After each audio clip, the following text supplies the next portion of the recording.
You check your bank balance again. Nothing has changed since the last time you looked, 10 minutes ago. Your brain does this on purpose. It is not a bug. It is a habit older than money itself, and tonight you are going to see exactly where it came from. Most people blame poverty on bad luck, low wages, or a rigged system. Those things are real. But researchers at Princeton, led by psychologist Eldar Shofar, found something stranger. Scarcity itself changes how your brain processes decisions. It is not that poor decisions cause poverty. Poverty causes poor decisions. Your mind, under pressure, starts making choices that feel smart in the moment and cost you everything over time. Here are the 7 things that quietly keep people poor. Not because they are lazy, not because they are careless, because their brain is running software built for a world that no longer exists. The first is treating income as identity instead of information. When your paycheck lands, your brain tags it as who you are rather than data about your situation. A therapist named Brad Klontz, who studies money psychology, calls these deep beliefs money scripts. They form in childhood and run silently for decades. If you grew up hearing that rich people are greedy, your brain will unconsciously sabotage wealth to protect your identity. You will not notice this happening. That is the point. Something even stranger happens next. The second habit is chasing comfort instead of leverage. Comfort feels safe. Leverage feels risky. Your amygdala, the almond-shaped alarm system in your brain, was built to avoid risk in an environment where one bad decision meant death. A snake bite. A fall. A predator. Today the risks are different. Investing. Starting something. Asking for more. But the alarm still fires the same way. So you choose the safe paycheck over the uncertain opportunity every single time, and you call it responsible. The third is confusing motion with progress. Busy feels productive. Answering emails feels productive. Scrolling job listings feels productive. But Cal Newport, a computer scientist at Georgetown who studies focus, found that shallow, reactive work creates the illusion of output while producing almost no compounding value. Wealth is built through compounding. Compounding requires depth. Motion without depth just spins the wheel while the car stays parked. The fourth is avoiding uncomfortable conversations about money. Salary negotiations. Price increases. Asking to be paid what you are worth. A study published in the Journal of Applied Psychology found that most people who never negotiate their starting salary lose out on hundreds of thousands of dollars over a career, compounding with every raise calculated as a percentage of a lower base. The conversation feels small. The consequence is not. Why does a 2-minute conversation cost that much? Because money moves in percentages, not flat amounts. A small gap early becomes a canyon later. This is the same principle behind compound interest, except it runs in reverse against you when you stay silent. The fifth is optimizing for approval instead of ownership. Humans evolved in tribes of maybe 150 people, a number anthropologist Robin Dunbar identified as the natural limit of stable social relationships our brains can track. In that world, being liked kept you alive. Exile meant death.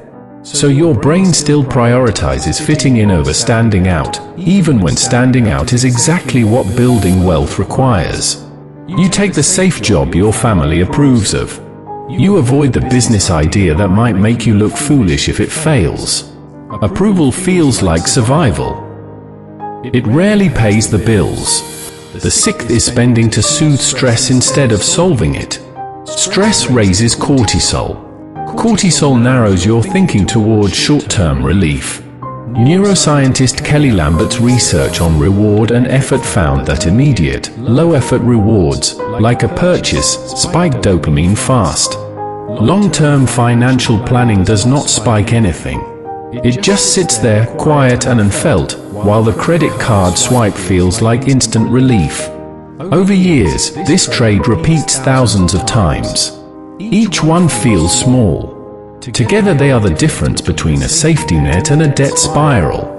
The seventh, and the one almost nobody names, is refusing to update your beliefs when new evidence arrives. Psychologists call this confirmation bias. You notice the failed investor down the street and ignore the 10 quiet successes you never hear about, because survivorship bias hides them from view entirely. Behavioral economist Daniel Kahneman spent decades proving that people weigh the pain of a loss roughly twice as heavily as the pleasure of an equivalent gain. So you remember every risk that went wrong and forget every risk that would have gone right. Your evidence is skewed before you even look at it. 7 habits. None of them look like failure from the inside. They look like caution. They look like loyalty. They look like common sense. That is exactly why they last. Here is the part that should feel like relief instead of shame. None of these 7 things are permanent traits. They are patterns, and patterns can be interrupted. The same Princeton research that identified scarcity's grip on decision-making also found that removing pressure, even briefly, restores clearer thinking almost immediately. A small buffer, a short pause, a single new habit. The brain recalibrates faster than most people expect. Think about the first habit again, the one where income becomes identity. What if you flipped it? What if a paycheck was not a verdict on your worth but simply one data point in a much longer story you are still writing? That single reframe changes how you spend, how you negotiate, and how you take risks, because you are no longer protecting an identity. You are just adjusting a number. The same applies to comfort versus leverage. Comfort is not the enemy. Blind comfort is.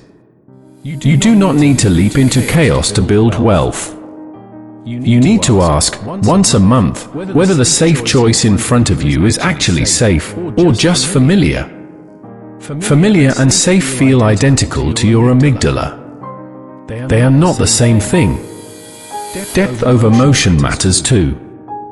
Cal Newport's research also found that people who protect even 2 focused hours a day, free from notifications and reactive tasks, outproduce colleagues working twice as many scattered hours.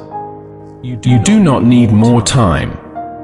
You need fewer interruptions inside the time you already have. The negotiation conversation gets easier with repetition, not courage. The first time is the hardest. Researchers who study negotiation found that simply asking a clarifying question before naming a number, something as simple as "what is the range for this role?" measurably improves outcomes because it shifts the conversation from confrontation to collaboration. Approval-seeking loosens once you notice it is running. You cannot outthink an instinct you do not know exists. But naming it, silently, in the moment it fires, gives you just enough space to choose differently. Not every time. Enough times. Stress spending softens when you replace the swipe with a smaller, faster reward that does not cost anything. A walk. A phone call to someone who makes you laugh. Anything that spikes dopamine without spiking debt.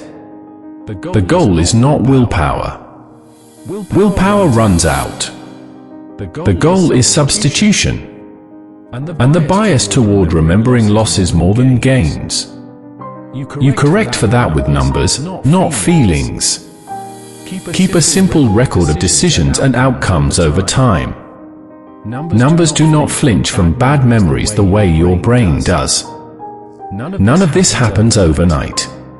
Your ancestors' brains took thousands of generations to build the wiring you carry today. You are not going to rewire it in a weekend. But you do not need to rewire all of it. You just need to catch one pattern, one time, and choose differently. Then again. You will probably check your bank balance again tonight. That is fine. This time, notice what your brain does with the number. Does it tell you who you are? Or does it just tell you where you are, on a longer road than you thought, with more control over the next step than you have been giving yourself credit for?